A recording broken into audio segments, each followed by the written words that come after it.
And welcome back. 6 minutes past the hour. Thom Hartmann here with you. And you may not have heard about it, you may not know about it, but tomorrow, the 15th of March, if I have this right, is the White Man March. Seriously. WhiteManMarch.com is the website. Kyle Hunt is a spokesperson for it. And so let's engage in a little bit of anthropology here and find out what this is all about. Kyle, welcome to the program. Thank you for having me. Why? First of all, where is the march and when? All that kind of thing. The march is all around the world. It is a viral idea, and it's not necessarily a literal march. People are just being asked to go out and do something that is pro-white. This could include holding up signs, passing out literature, or engaging in some other kinds of public demonstrations. Burning a cross? No, I don't know why that would be necessary or good publicity. Well, usually when I think of people who are, promoting white men, I think of the KKK. Isn't that interesting? Because you talk about white privilege a lot, and we don't actually have anybody out there that's pro-white in our media. And in fact, our media, except all those white people, is completely anti-white. Well, it's got a lot of Jewish people in it. But let me tell you about. That was a question I have for you, Kyle. I'm on your website, I keep seeing this reference to Jews throughout your website. Are Jews not white people in your mind? No, and in Jewish minds, white people are not related to them very much either. By white people, they don't consider white people Jews, and Jews should not consider Jews white people. Jews, in fact, have been the leading proponents behind the civil rights movement. In fact, the NAACP was led by Jews for much of its existence, and they have been working to undermine white Western civilization in many different ways. A quote by Barbara Lerner Specter is a very ominous one for white people, in which she says that multiculturalism is now coming to Europe, and Jews will be blamed for it because they're playing a leading role. They've done the same thing in the United States as well.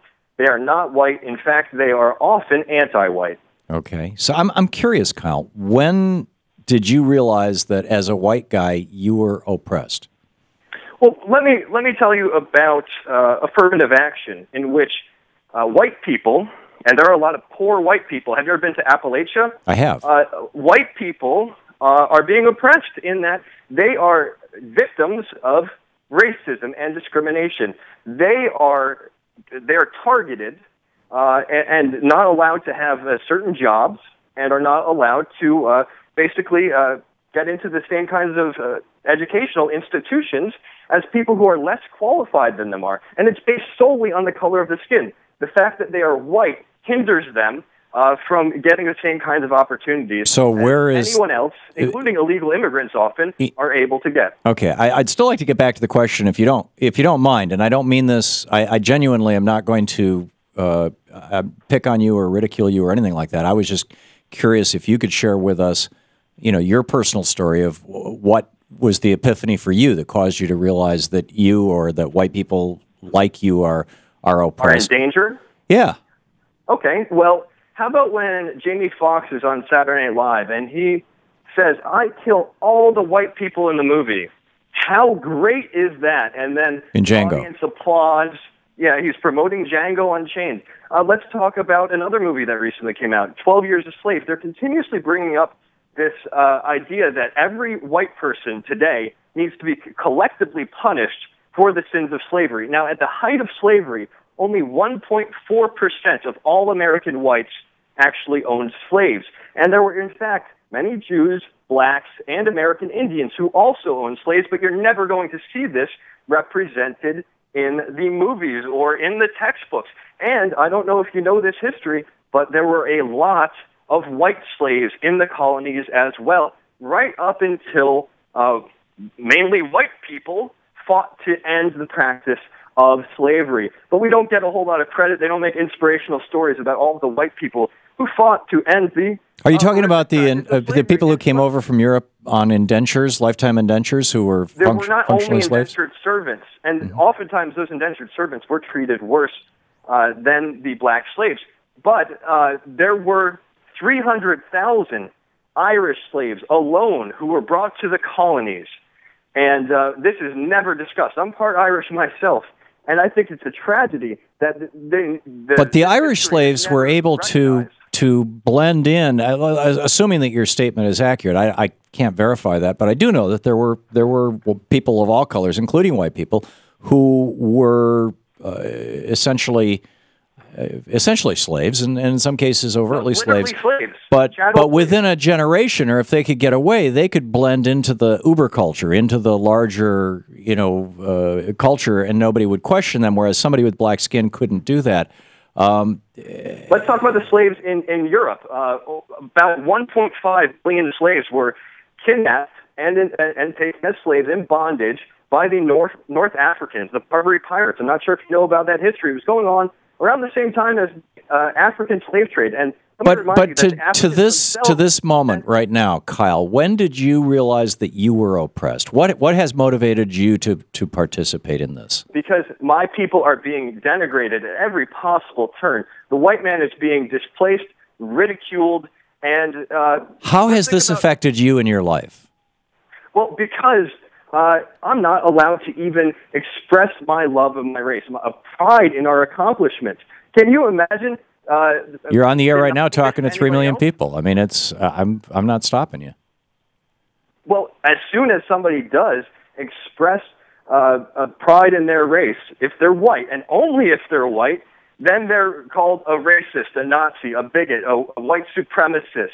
A Klansman, as you've insinuated. Well, don't you think that you are a white supremacist?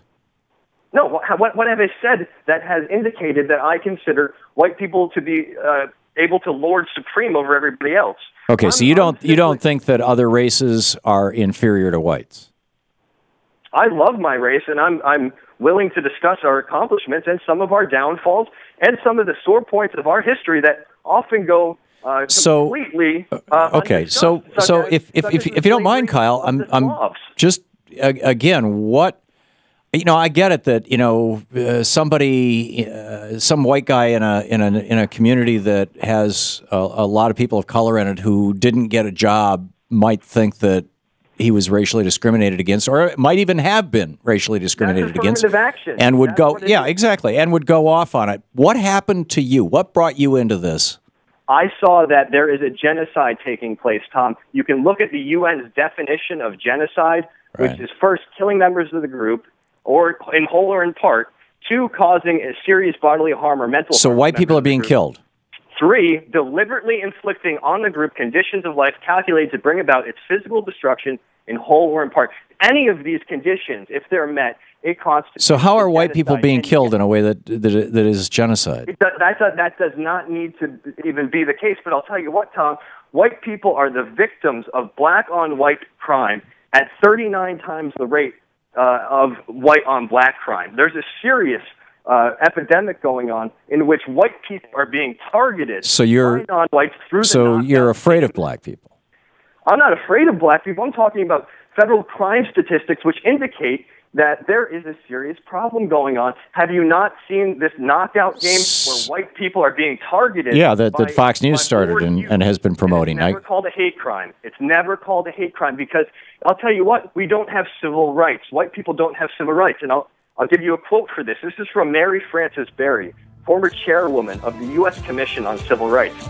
She said, "Civil rights laws were not passed to protect the rights of white men and do not apply to them." This is a civil rights struggle, Tom. Okay. I find the whole thing fascinating. Kyle Hunt, his website is whitemanmarch.com. Kyle, thanks for dropping by today. Thank you, Tom.